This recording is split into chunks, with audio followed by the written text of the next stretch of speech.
दुनिया भर में ऐसी अनगिनत जगहें हैं जो स्वर्ग जैसी लगती हैं, लेकिन डोमिनिकन गणराज्य की तुलना में बहुत कम है। यह कैरेबियाई देश अपनी आश्चर्यजनक सुंदरता, अनुकूल कर शर्तों और अपने लोगों की जीवंत ऊर्जा से आगंतुकों को आकर्षित करता है। इसके रमणीय समुद्र तट, जिनमें से कुछ पर नग्न तैराक अक्सर आते हैं, और दुनिया की कुछ सबसे खूबसूरत महिलाओं के लिए इसकी प्रतिष्ठा इसे एक शीर्ष गंतव्य बनाती है।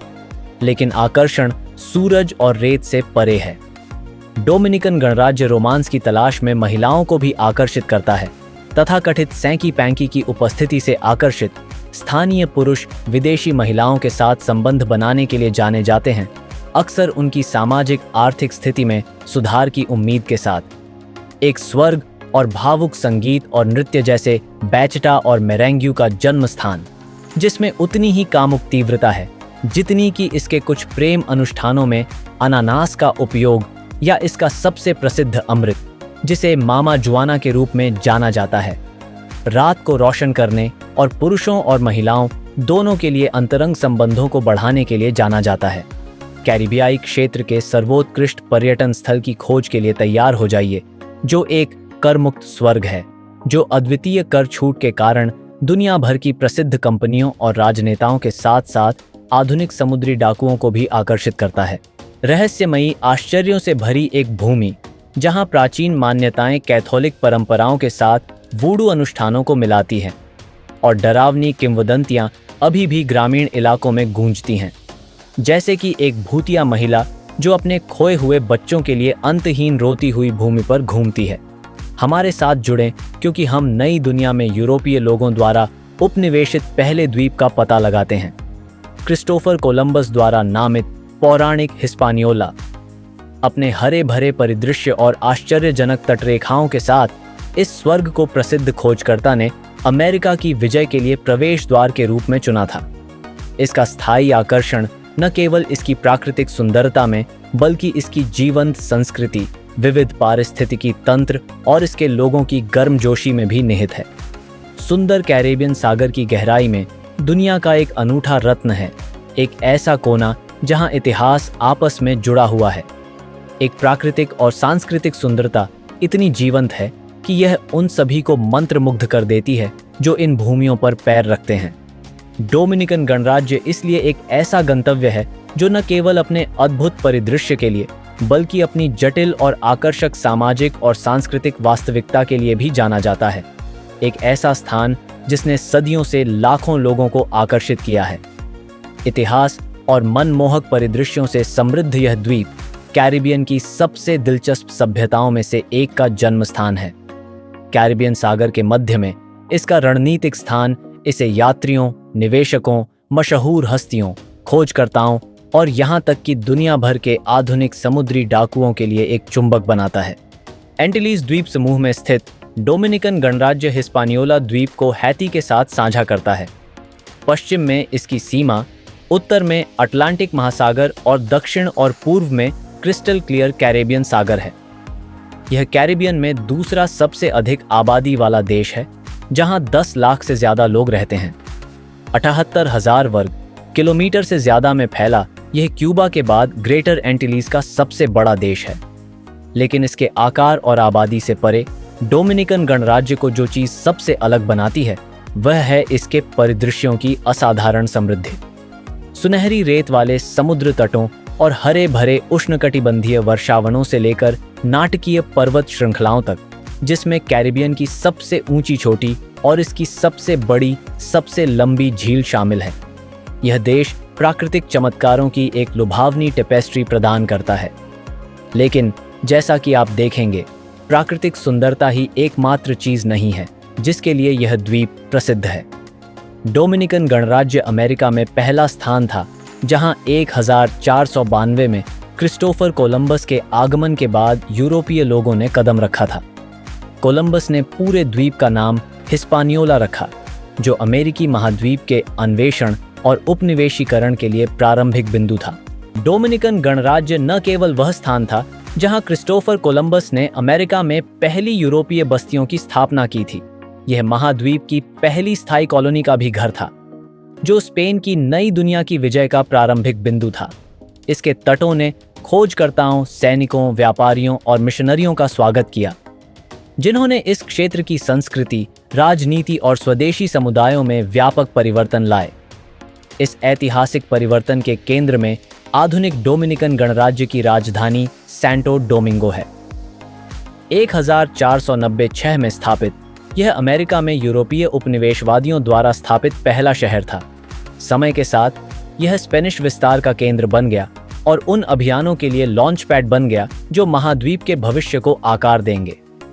शक्ति और वाणिज्य के केंद्र के रूप में तेजी से बढ़ते हुए सैंटो डोमिंगो ने कैरिबियन में स्पेन के औपनिवेशिक साम्राज्य के उदय में एक केंद्रीय भूमिका निभाई।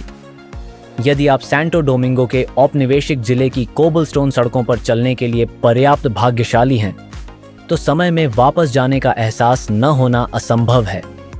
ऐतिहासिक इमारतें अपने पत्थर के अग्रभाग और लोहे की बनी बालकनियों के साथ सदियों के इतिहास को झेल चुकी हैं और अभी भी औपनिवेशिक युग की भव्यता को बरकरार रखती हैं। सैंटो डोमिंगो के सबसे प्रतिष्ठित स्मारकों में सांता मारिया ला मेनोर का राजसी कैथेड्रल है, जो नई दुनिया का पहला कैथेड्रल है। अपने ऊंचे मेहराबों और भव्य उपस्थिति के साथ सांता मारिया ला मेनोर ने 16वीं शताब्दी से शहर के विकास को देखा है। इस क्षेत्र में सबसे आकर्षक स्थानों में से एक लास डमास स्ट्रीट है, जिसे अमेरिका की सबसे पुरानी सड़क के रूप में जाना जाता है। स्पेनिश दरबार की महिलाओं के नाम पर इसका नाम रखा गया है, जो कभी औपनिवेशिक काल के शुरुआती दौर में इस सड़क पर टहलती थीं। यह सड़क सैंटो डोमिंगो की भव्य ऐतिहासिक विरासत की एक शक्तिशाली याद दिलाती है। आज इस पर चलते हुए शहर के अतीत की एक ज्वलंत झलक मिलती है, जो अब जीवंत आधुनिक डोमिनिकन भावना से प्रेरित है। समय के साथ माहौल में काफी बदलाव आया है। एक समय यूरोपीय सैर करने वालों की जगह अब स्थानीय डोमिनिकन लोगों ने ले ली है। पास में ही एक और प्रमुख स्थल है अल्काजर डे कोलोन, जिसे कासा डे कोलोन के नाम से भी जाना जाता है। हालांकि क्रिस्टोफर कोलंबस कभी वहां नहीं रहे, लेकिन भव्य महल उनके बेटे डिएगो कोलोन के निवास के रूप में काम करता था, जिन्होंने द्वीप पर वायसराय और गवर्नर दोनों के रूप में शासन किया था। क्या आप इसे अधिक काव्यात्मक या औपचारिक लहजे में फिर से लिखना चाहेंगे? कोरल स्टोन से निर्मित अल्काजर 16वीं शताब्दी का एक वास्तुशिल्प रत्न है और वर्तमान में एक संग्रहालय के रूप में कार्य करता है, जो आगंतुकों को औपनिवेशिक कुलीनता के दैनिक जीवन में डूबने की अनुमति देता है। इसके सुरुचिपूर्ण सैलून, काल के सामान और एक अमूल्य कला संग्रह के साथ नाइट लाइफ के लिए सैंटो डोमिंगो में कई प्रकार के बार, डिस्को और क्लब हैं, जहां आप डोमिनिकन गणराज्य की आत्मा का अनुभव कर सकते हैं। संगीत, खासकर मेरेंग्यू और बाचाटा की देशी लय, डोमिनिकन गणराज्य में दैनिक जीवन में समाहित है, जो एक ऐसी संस्कृति की धुन तैयार करती है जहां रातें नृत्य और उत्सव के साथ जीवंत हो जाती हैं। इन पारंपरिक नृत्यों की कामुकता और जीवंत गति डोमिनिकन भावना की विशेषता वाले गहरे जुनून और आनंद को दर्शाती है। डोमिनिकन न केवल अपनी गर्मजोशी के लिए, बल्कि नाइट लाइफ और अभिव्यंजक आंदोलन के प्रति अपने प्रेम के लिए भी प्रसिद्ध हैं। यह ऊर्जा एक व्यापक वास्तविकता का हिस्सा है, जिसमें मामा जुआना और सांकी पंकिस जैसी सांस्कृतिक घटनाएं शामिल हैं।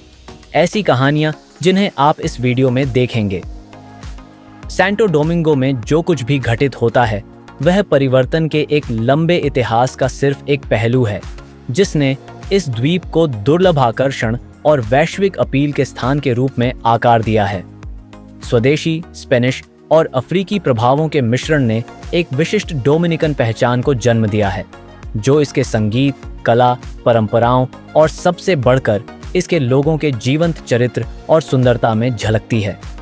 डोमिनिकन लोग अपने आतिथ्य और गर्मजोशी के लिए जाने जाते हैं, और उन्होंने न केवल अपनी दयालुता के लिए, बल्कि ग्रह पर सबसे खूबसूरत पुरुषों और महिलाओं में से एक माने जाने के लिए भी अंतर्राष्ट्रीय मान्यता अर्जित की है।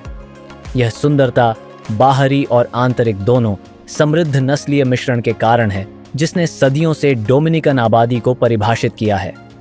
ताइनो स्वदेशी जड़ें, स्पेनिश उपनिवेशवादियों का प्रभाव और अफ्रीकी विरासत मिलकर एक ऐसी आबादी बनाती है जिसकी सांस्कृतिक विविधता उनके जीवन के हर पहलू में स्पष्ट है। औपनिवेशिक काल के दौरान स्पेन के लोग गन्ने के खेतों, खदानों और घरों में काम करने के लिए लगभग 1000 अफ्रीकियों को द्वीप पर लाए थे। हालांकि उन्हें बेहद कठोर परिस्थितियों का सामना करना पड़ा, लेकिन इन समुदायों ने अपने रीति रिवाजों, विश्वासों और सांस्कृतिक अभिव्यक्तियों को बनाए रखा। समय के साथ ये परंपराएं ताइनों और यूरोपीय प्रभावों के साथ जुड़ गईं, जिससे समृद्ध और गतिशील डोमिनिकन पहचान को जन्म मिला, जिसे हम आज जानते हैं। यह अफ्रीकी विरासत डोमिनिकन भावना को आकार देना जारी रखती है। यह मेरेंग्यू और बाचाटा की जीवंत लय के माध्यम से धड़कता है, व्यंजनों को इतिहास की बात करने वाले बोल्ड, मसालेदार नोटों के साथ स्वाद देता है और वूडू जैसी आध्यात्मिक प्रथाओं में जीवित रहता है। एक अफ्रीकी विश्वास प्रणाली जो पीढ़ियों से कैथोलिक धर्म के तत्वों के साथ मिलकर आस्था और रहस्यवाद की एक अनूठी डोमिनिकन अभिव्यक्ति बनाती है। यह डोमिनिकन संस्कृति में सबसे प्रमुख घटनाओं में से एक है। वूडू अनुष्ठान और सैंटेरिया, ऐसी मान्यताएं जिन्होंने द्वीप के वर्तमान आध्यात्मिक जीवन में महत्वपूर्ण भूमिका निभाई है। इस विरासत की सबसे आकर्षक अभिव्यक्तियों में से एक सैंटेरिया है, जो योरूबा मूल की एक धार्मिक प्रणाली है जो अफ्रीकी दासों के साथ द्वीप पर आई और समय के साथ स्पेनिश उपनिवेशवादियों द्वारा लगाए गए कैथोलिक धर्म के साथ विलीन हो गई। इस विलय ने अफ्रीकी देवताओं, जिन्हें ओरिशा के रूप में जाना जाता है, को ईसाई संतों के साथ जुड़ने की अनुमति दी, जिससे एक गहन कैथोलिक समाज के भीतर उनकी पूजा की सुविधा मिली। इस प्रकार मोमबत्ती अनुष्ठान, प्रसाद और पवित्र मंत्रों जैसी प्रथाएं ईसाई जन समूह और जुलूसों के साथ मिलकर एक अनूठी आध्यात्मिकता का निर्माण करती हैं, जिसमें दिव्य और सांसारिक एक नाजुक संतुलन में सह अस्तित्व में है। इन वास्तविकताओं के कारण डोमिनिकन गणराज्य न केवल समुद्र तटों और आनंदमय लय का स्वर्ग है, बल्कि यह दुनिया में अद्वितीय अंधेरे वास्तविकताओं और किंवदंतियों की भूमि भी है। इनमें से कुछ कहानियां अफ्रीका और हैती से लाई गई आध्यात्मिक प्रथाओं से जुड़ी हैं, जबकि अन्य लैटिन अमेरिका में चलने वाली मिथकों से जुड़ी हैं।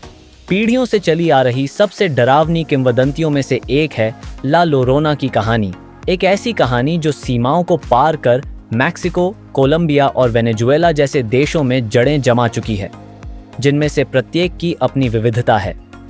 अपने सबसे प्रसिद्ध संस्करण में ला लोरोना एक महिला की पीड़ित आत्मा है, जिसने निराशा के एक क्षण में अपने बच्चों को डुबो दिया। अपराध बोध से अभिभूत वह अंतहीन भटकने, रोने और बच्चों की तलाश करने के लिए अभिशप्त है। कहा जाता है कि उसकी करुण चीखें नदियों और लेगून के पास गूंजती हैं, और माना जाता है कि जो लोग उन्हें सुनते हैं वे दुर्भाग्य से अभिशप्त होते हैं। डोमिनिकन गणराज्य में ला लोरोना की किंवदंती दैवीय दंड और उन माताओं के दुखद भाग्य के बारे में एक चेतावनी कहानी के रूप में कार्य करती है, जो अपने बच्चों के साथ पवित्र बंधन तोड़ देती हैं। दूसरों के लिए यह गहरी भावनात्मक पीड़ा और दर्द और अन्याय की स्थायी उपस्थिति का प्रतीक है। ऐसे अनुभव जिन्होंने द्वीप के इतिहास को चिह्नित किया है और इसकी सामूहिक स्मृति में गूंजते रहते हैं। लेकिन यह केवल अलौकिक दुनिया के भूत नहीं है जो इस स्वर्ग द्वीप को परेशान करते हैं। यहाँ असली भूत भी हैं, लोगों के रूप में, कुछ संदिग्ध प्रतिष्ठा वाले या अजीब मूल के भाग्य वाले, जिन्हें आज समुद्री डाकू माना जा सकता है। इसलिए इस वर्तमान वास्तविकता पर टिप्पणी करने से पहले यह जानना अच्छा है कि डोमिनिकन गणराज्य, विशेष रूप से इसके उत्तरी और दक्षिणी तटों पर कैरिबियन में समुद्री डकैती के स्वर्ण युग में भी एक महत्वपूर्ण चरण था। 16वीं और 17वीं शताब्दियों के दौरान द्वीप पर लगातार समुद्री डाकुओं और समुद्री डाकुओं द्वारा हमला किया गया था, जो स्पेनिश बसने वालों द्वारा संचित धन से आकर्षित होकर बंदरगाहों और बस्तियों को लूटते थे। द्वीप की रणनीतिक स्थिति ने इसे अमेरिका से यूरोप तक सोना, चांदी और अन्य धन ले जाने वाले जहाज़ों के लिए एक महत्वपूर्ण केंद्र बना दिया। इस प्रमुखता ने डोमिनिकन लोक कथाओं में सबसे स्थायी किंवदंतियों में से एक को जन्म दिया, डोमिनिकन तट पर छिपे हुए समुद्री डाकू खजाने की कहानी। स्थानीय किंवदंतियों के अनुसार कुख्यात समुद्री डाकू सर हेनरी मॉर्गन, जो पूरे कैरिबियन में स्पेनिश गढ़ों पर छापा मारने के लिए कुख्यात था, ने बिना किसी निशान के गायब होने से पहले पास के द्वीपों पर खजाने का एक भंडार छिपा दिया था। डोमिनिकन संस्कृति पर समुद्री डकैती ने एक स्थायी छाप छोड़ी, जिसने पीढ़ियों से चली आ रही किंवदंतियों की एक समृद्ध टेपेस्ट्री को प्रेरित किया। उनमें से एक गुफा में समुद्री डाकू की कहानी है, जो बताती है कि कैसे कुछ डाकू द्वीप की गुफाओं में शरण लेते थे और अपने पीछे रहस्यमय सुराग और लंबे समय से खोए हुए खजाने छोड़ जाते थे, जो आज भी जिज्ञासा और कल्पना को जगाते हैं। निश्चित रूप से वास्तविकता कल्पना से कहीं ज्यादा अजीब है, और आज इस सदी के समुद्री डाकू भी इस द्वीप पर आते हैं। अपनी आंखों पर पट्टी या प्रसिद्ध कॉर्सर कैप को बदलकर बेहतरीन ब्रांड के सूट और टाई पहन लेते हैं। आज सुरक्षित आश्रय की यह परंपरा वर्तमान के साथ घुल मिल गई लगती है। औपनिवेशिक काल की तरह ही व्यवसायी, मशहूर हस्तियां, राजनेता और प्रमुख हस्तियां यहां आते रहते हैं, जिनमें से कुछ को आधुनिक समय के समुद्री डाकू माना जा सकता है। वे इस द्वीप को न केवल इसकी प्राकृतिक सुंदरता और जीवंत संस्कृति के लिए, बल्कि इसके कर लाभों और लचीले कानूनों के लिए भी एक आदर्श गंतव्य के रूप में देखते हैं। यही कारण है कि अपने लोगों की शारीरिक सुंदरता या अपने समुद्र तटों और जंगलों की प्राकृतिक सुंदरता से परे डोमिनिकन गणराज्य कई और कारणों से आकर्षित करता है।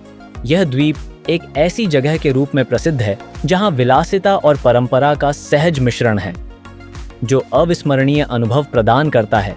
भव्य रिसॉर्ट्स और रमणीय समुद्र तटों से, जिनमें से कुछ में नग्न तैराकी को अपनाया जाता है, से लेकर इतिहास में निहित और जुनून से भरे जीवंत उत्सवों तक। इसके आकर्षण ने देश को कैरिबियन के सबसे वांछनीय पर्यटन स्थलों में से एक बना दिया है। यह लोकप्रियता न केवल इसकी प्राकृतिक सुंदरता से, बल्कि कर हेवन के रूप में इसकी प्रतिष्ठा से भी प्रेरित है, जो निवेशकों के लिए उदार प्रोत्साहन और लाभ प्रदान करती है। हर साल आगंतुकों का एक विविध मिश्रण आता है। कुछ सूरज और रेत से आकर्षित होते हैं, अन्य अधिक आरामदायक जीवन शैली के वादे से लुभाए जाते हैं, जो कि अधिक महंगे, अधिक विनियमित गंतव्यों के वित्तीय दबावों से बहुत दूर हैं। हालांकि जबकि डोमिनिकन गणराज्य के कुछ क्षेत्र प्राकृतिक संसाधनों और शानदार रिसॉर्ट्स की भव्यता का आनंद लेते हैं, देश के भीतर सामाजिक असमानताएं बहुत अधिक हैं और बहुत कम सुखद वास्तविकताओं को जन्म देती हैं। यह देश कई लैटिन अमेरिकी देशों की तरह गंभीर आर्थिक समस्याओं का सामना करता है, जो इसकी आबादी के एक बड़े हिस्से को प्रभावित करती हैं। गहरी ऐतिहासिक असमानताएं इसके विकास में एक निर्णायक कारक रही हैं, जिसने सबसे धनी क्षेत्रों और गरीबी में जीवित रहने के लिए संघर्ष करने वालों के बीच एक अंतर पैदा किया है। एक ऐसी स्थिति जो द्वीप के मूल निवासियों के एक बड़े हिस्से को प्रभावित करती है।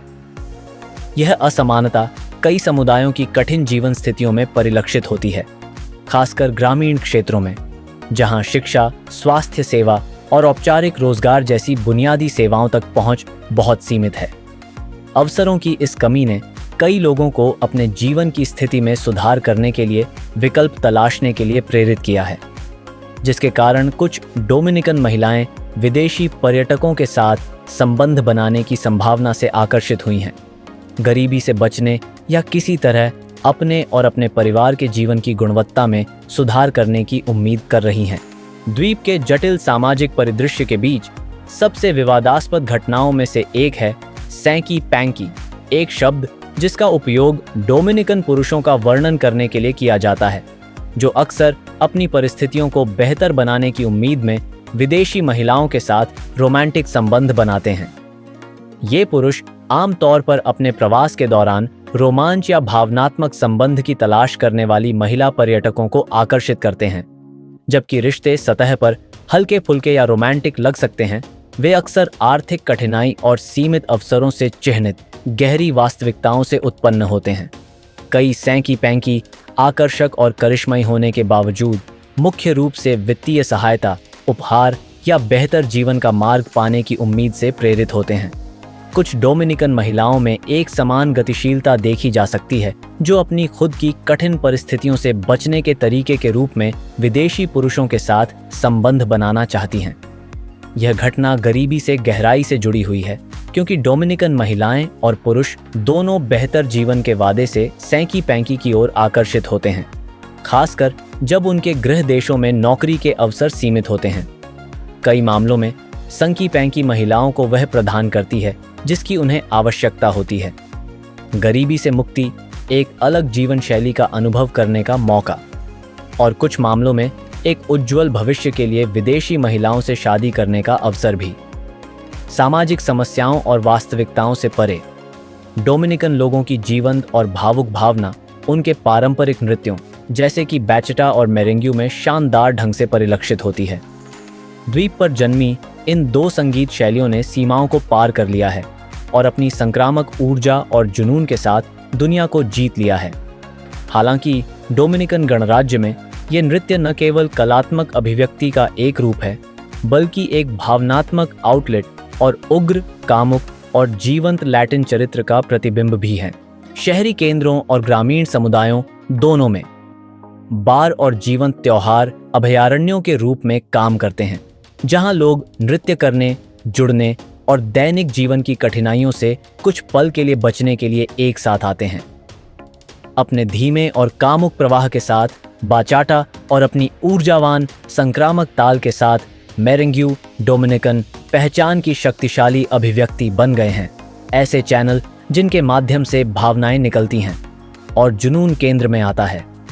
कई डोमिनिकन महिलाओं के लिए नृत्य आत्म अभिव्यक्ति का एक रूप है और भावनात्मक संबंध बनाने का एक तरीका है।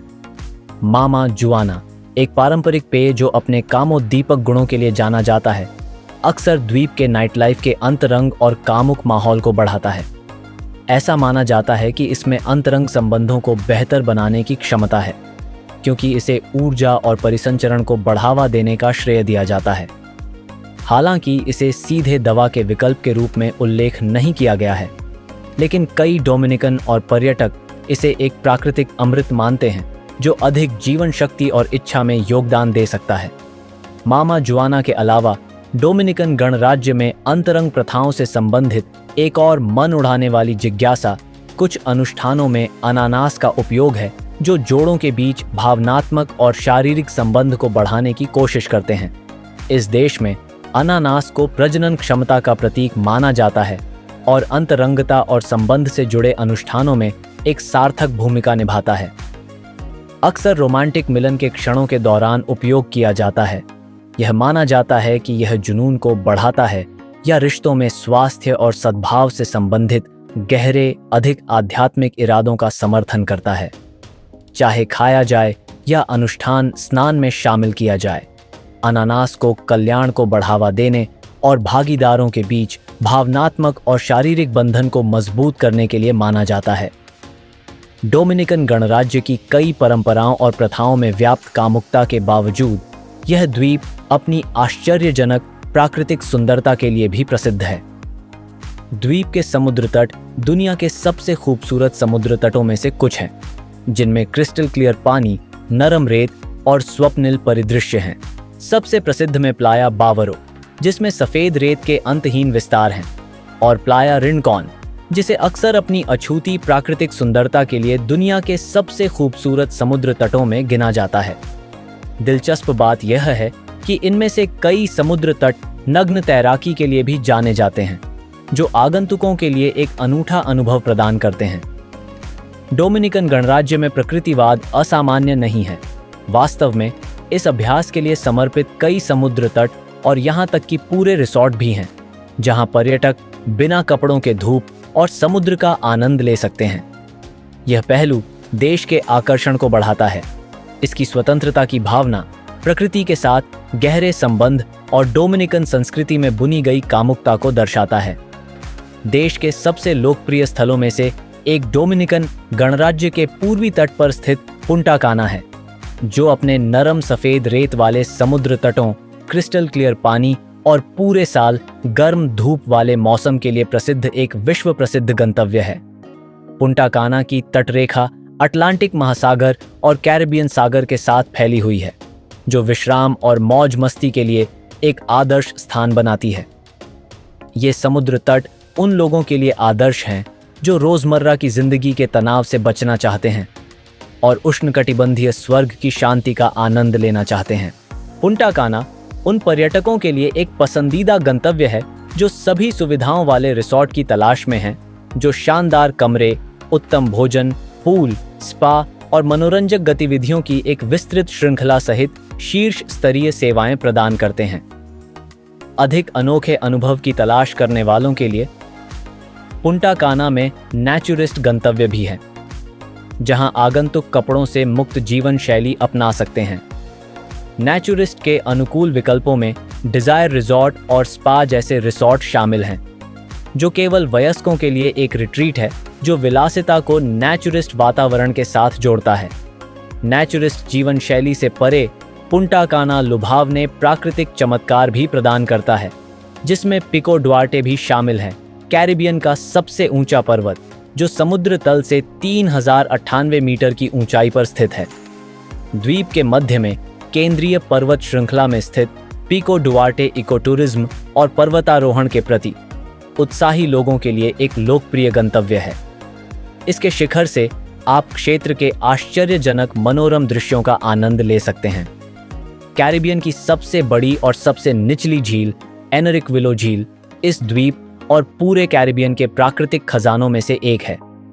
समुद्र तल से 46 मीटर नीचे स्थित यह झील एक बायोस्फीयर रिजर्व का हिस्सा है जो हैती की सीमा को पार करता है और मगरमच्छों और राजहंस जैसी प्रजातियों का घर है, जो इसे बहुत ही पारिस्थितिक रुचि का स्थल बनाता है।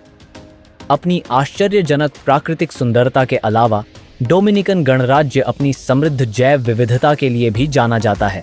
डोमिनिकन गणराज्य में लॉस हैटिस, जारागुआ और पार्क नेशनल डेल एस्टे जैसे शानदार राष्ट्रीय उद्यान हैं, जो उष्णकटिबंधीय वनों, मैंग्रोव और प्रवाल भित्तियों सहित विविध पारिस्थितिकी प्रणालियों की रक्षा करते हैं।